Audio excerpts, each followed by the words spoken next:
Welcome to our first webinar of 2026. My name is Brian Miller, Director of Partner Experience and Engagement, and as always, I'm thrilled to be your host. Today, our topic is the state of the rentals market and the data that matters for multifamily. We've got an incredible guest to kickstart the year. It's Zillow's Chief Economist, Mischa Fisher. Welcome, Mischa. Hey, Brian, great to be back with you. I know we finished 2025 together at Rentals Unlock, and so it's just so much fun to join you to start 2026. Absolutely. And I know you had a lot of great insights at Unlock, and I'm curious what you're going to get into today. So today we're going to get into a couple of different things. And I think what everybody's on here wanting to know is what can we expect for 2026? What's queued up for the year to come? And in order to get there, in order to answer that question, we'll start off first with a recap of the 2025 rentals market so that everybody is on the same page about how the year ended and what happened. And then we'll contextualize all of those things with their impact from the macro environment. So what's happening with inflation, with mortgage rates, with affordability, and how those things have impacted the multifamily space. And then we'll end with that really key question that we all want to know, which is what can we expect for 2026? Well, I'm looking forward to getting into that. Before we look forward, maybe we should take a look back and see what happened in 2025. Let's start there. So we'll start off with specifically looking at rents. And it's important because we've had a tough year, right? It's been a hard year for top lines for a lot of operators on the call. There are some, markets that have been harder than others. But if you look at overall what's happening with rents, let's start off by taking a look at our Zillow Observed Rent Index, or ZORI as we know it.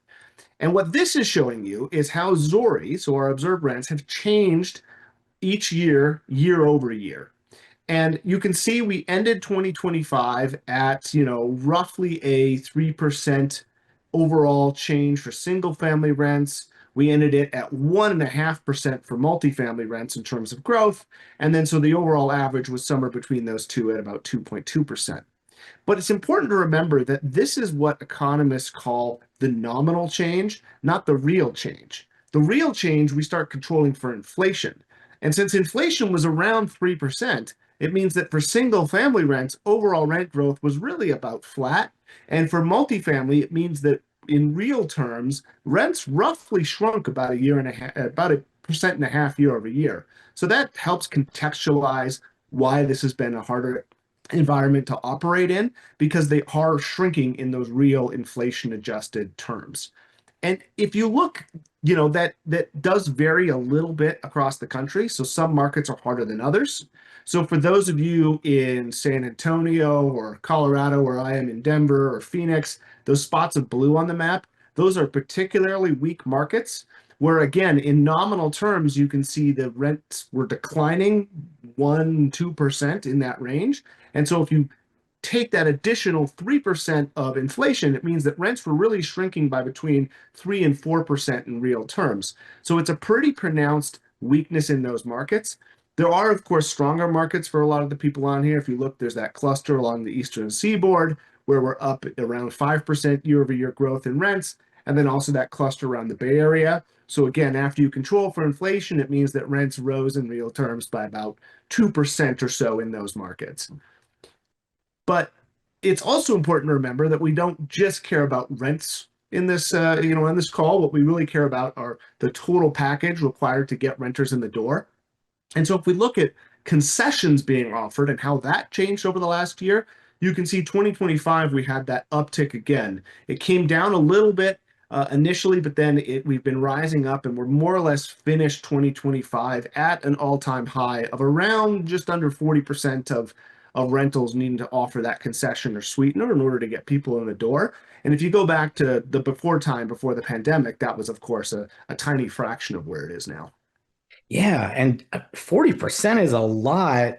I'm curious what that breaks down to regionally. Well, and just like with rents, it's the regional story. There is some variance, right? So if you think back on that last chart I showed about the year-over-year change in rents, this is an area where we actually see a lot of overlap between the weaker rental markets and the higher share of concessions. And so what you can view is Recessions aren't really a substitute for rent cuts because those markets also face declining rents as well. So it's more of a way to make the bleeding not as bad, to stem the bleeding a little bit. And so the highest rates of concessions that we're seeing, again, where we're up in that 60 to almost 70% range, you can see that stretch along the Mountain West from Boise down to Dallas and, Denver, Salt Lake City in between. Those are all very high concentrations of concessions required to get people to work. And again, in those markets that we saw that were stronger rental markets in terms of year-over-year growth, we also unsurprisingly see fewer concessions. So again, that Eastern Seaboard cluster is worth calling out, as well as a few other spots like Chicago and St. Louis in the Midwest. Could we talk about what's driving this? Would you be able to give us some perspective on the broader economy and some of the factors that may be contributing to bringing us here today? Yeah, I think that that's a great way to continue the conversation, which is okay, we're seeing all this. We know what's taking place, but why is it taking place? And so let's actually start off by going back to that rent index. What I showed you before was the year-over-year change, which is the experience of everybody here, which is, we're trying to make the math work on our end, and it's a really challenging environment to operate in.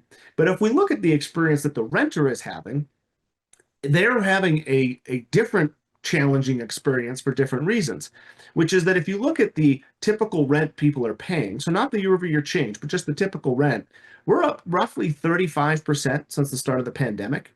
So if you look back at the early 2010s or even mid 2010s, so that 2015, 2016 range, people were accustomed to paying 1,200, 1,300 a month for rent.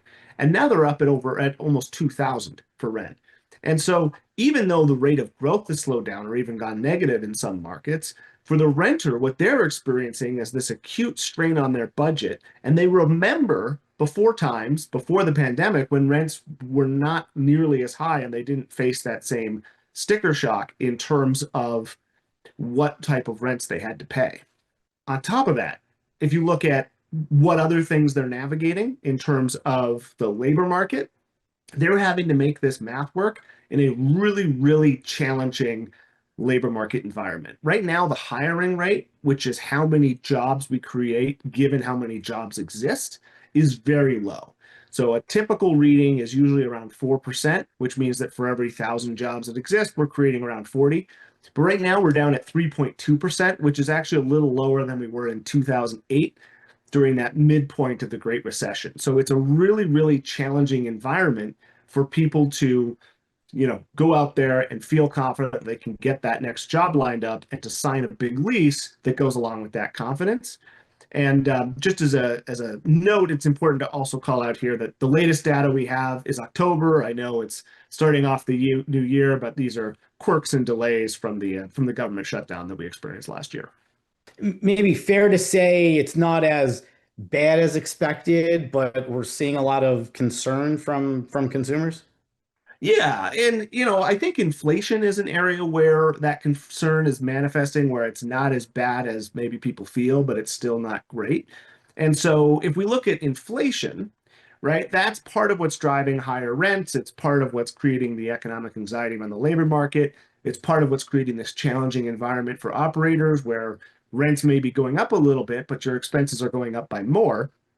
And, if you look at overall the amount of change we have in the price level, right? So if we go back to everybody's Econ 101 classes, the consumer price index, the CPI, is basically measuring the change in a common basket of goods in terms of price. So the percentage here is how much more expensive something is, the same set of somethings from last year. And the Federal Reserve has a specific mandate to try and keep inflation under control around a 2% target. And you can see when the pandemic hit, we spiked way up at almost 9%. And it's come down, but then that decline that we saw really petered out. We didn't get back to that 2% range. We're now hovering more in that 3% range. And so we have not seen the amount of success we would like on the inflation front to keep it back under control. But it's still not necessarily as bad as it could be. It's certainly not at the 9% level, but you can see this mismatch really manifesting in terms of consumer expectations by just how much people are searching for inflation, right? that's a great way to gauge the overall level of anxiety that people feel around this and the overall strain that it's putting on their sense of the future and their household budgets. And so if you look here, this is Google search trends for inflation, and you can see it spiked at the same period of time as that 9% overall inflation level that we saw, but it has not actually recovered nearly as much as the actual inflation level. People are more anxious about it, and they were pretty anxious over the course of all of 2025. And how does that translate to what renters can afford? It it translates, in terms of what they can afford. Again, it's a local story, right? So if you look at the income needed to afford rent, it translates into some pretty high numbers. Those numbers are varied a lot by market, right? So if you look on the West Coast, you've got comfortably into the six figures for the typical household to afford a common rent payment. That dips down to the mid 60,000 range in a lot of other markets, maybe 70,000 in intermediate markets like Nashville or Denver. The Midwest, again, a little bit cheaper, but overall, these are elevated levels of what people can afford, and it speaks to some of that budget shock that people have experienced over the last couple of years. But it's important to also note, while we're on this theme of things not being great, but not maybe being quite as bad as people feel, as challenging as these numbers are, they are actually improving over time. And that's gotten kind of a little lost in the discussion, which is incomes are still growing slightly faster than inflation. And then rent prices, as we kind of covered, are coming down.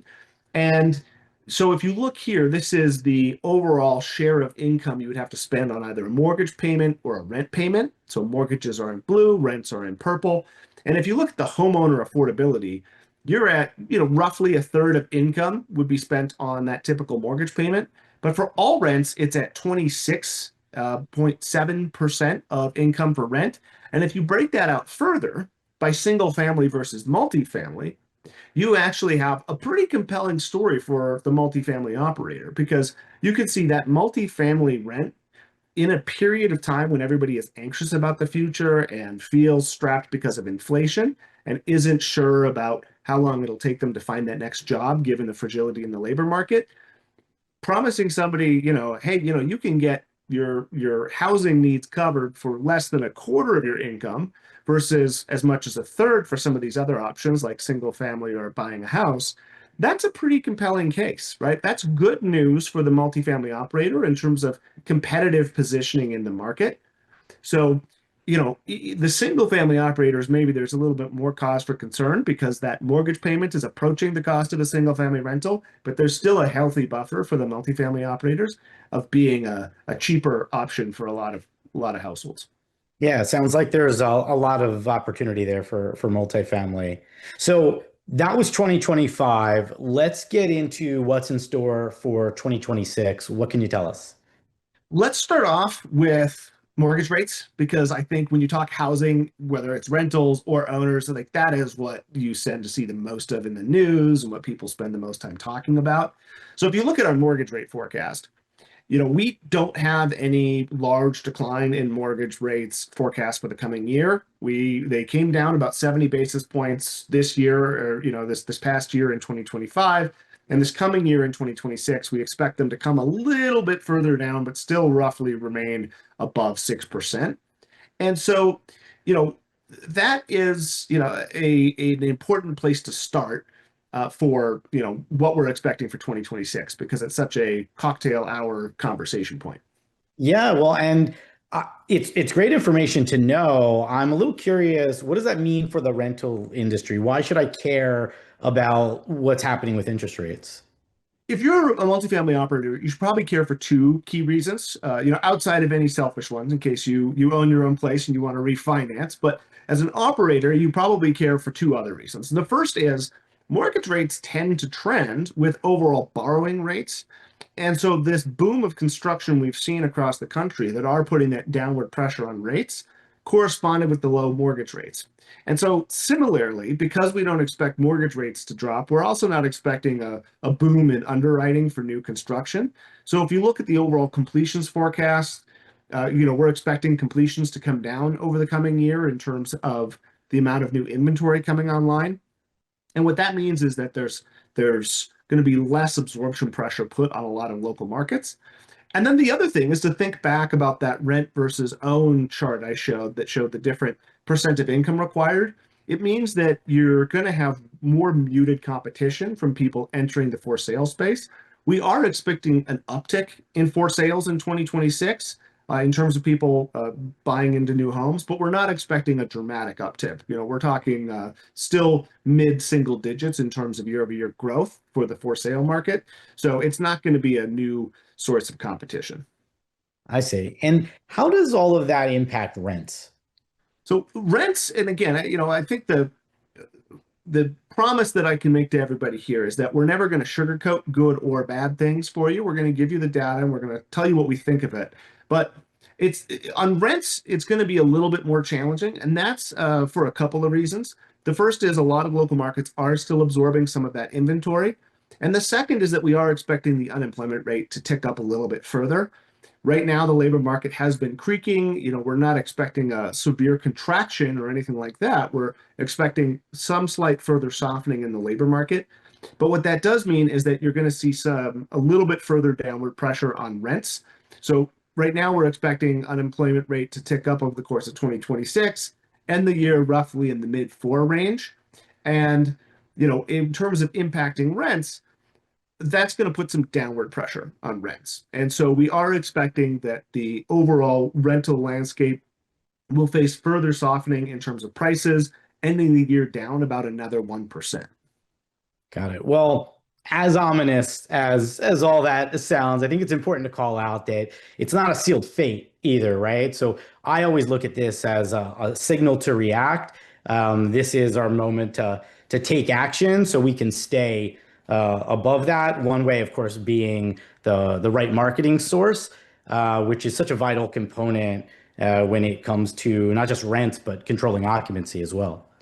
Right. Yeah. I mean, forecasts are an average, and there's nothing that says that anybody listening to this who feels that sense of anxiety that you have to get average performance. Average is, what way the currents in the ocean are flowing, but you can navigate a boat separately within there. And, if you look at the vacancy rate forecast, there is also some good news, like you alluded to, which is vacancy rates have been rising a lot, but because of declining rents and because we don't expect a severe contraction in the labor market, we're actually expecting vacancies to more or less peter out in terms of the level and end next year roughly where they are right now, and not get any worse in terms of the amount of vacant units that are available. Well, before we wrap up, if you're telling the audience what they should be walking away knowing, how would you define that? I think that they should walk away knowing a couple things. The first is, we covered some nuance here in terms of what's happening, right? It's not all good news, it's not all bad news. And when you're just naturally trying to absorb things on social media or, in the news, it can be easy to get caught up on all good news or all bad news, depending on how it's being characterized. So just keep in the back of your mind the nuance. We make all of our data and assumptions available freely to everybody. They can access it at zillow.com/research. And so keep in mind that nuance take, which is that usually you have some good news, some bad news, right? So good news on the vacancy front, bad news on the rent front, and it's a mixed bag. The other thing is to really remember that, like we said, this is not anybody's predestined path in terms of operating in this environment. This is what the overall market is doing. So if you're smart about how you navigate the market, you could certainly outperform it. Well, those are fantastic insights. Thank you so much for being here. And thank you everyone for watching. As Mischa pointed out, we've got plenty of resources for you at zillow.com/research and zillow.com/data.